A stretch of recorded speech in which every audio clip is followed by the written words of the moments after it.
Samantala, iginit na Malacanang na walang anomalya sa pagpapatayo ng Iloilo Convention Center. Tiwalang Pangulo na maipapaliwanag ng kanyang mga opisyal ang nasabing issue dahil dumaan niya ito sa tamang proseso. Narito ang report ni Rocky Ignacio. Nanindigan ng Malacanang na walang irregularidad sa pagtatayo ng 700 million Iloilo Convention Center. Nagsagawa ng pagdinig ang Senado sa umano'y overpriced Iloilo Convention Center kung saan humarap sina DPWH Secretary Rogelio Singson at Tourism Secretary Ramon Jimenez. Nagpahayag na rin ng kahandaan si Senate President Franklin Drilon sa anumang investigasyon ukol dito. In support of transparency and accountability, Senate President Franklin Drilon said that he in fact was open for the investigation. So why is there inconsistency on the transparency and accountability platform of government? And Senator Frank Drilon is very confident, as well as the two secretaries who have testified already that the bidding process is above board.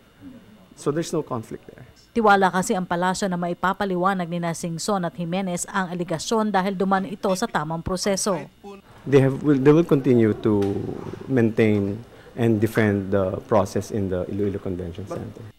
Hindi rin anya issue kung ang pondo na ginamit ay mula sa Disbursement Acceleration Program o DAP dahil matagal na rin naman anyang inanunsyo ito ng pamahalaan. Ang mahalagaan niya hindi nawaldas ang pera ng bayan. That was not an issue. He already said that. Ano pa bang problema doon? Meron bang nagnakaw noon? Di ba? Ang Disbursement Acceleration Program was designed, ang question doon kung meron bang nagwaldas ng pera. Wala naman. So ano pa bang magiging issue dito sa Disbursement Acceleration Program? Ginagawa isang issue na, kumbaga, ano ba yung sa Tagalog na patay na yung kabayo? I forgot so it's you're beating a dead horse. That issue has long been settled.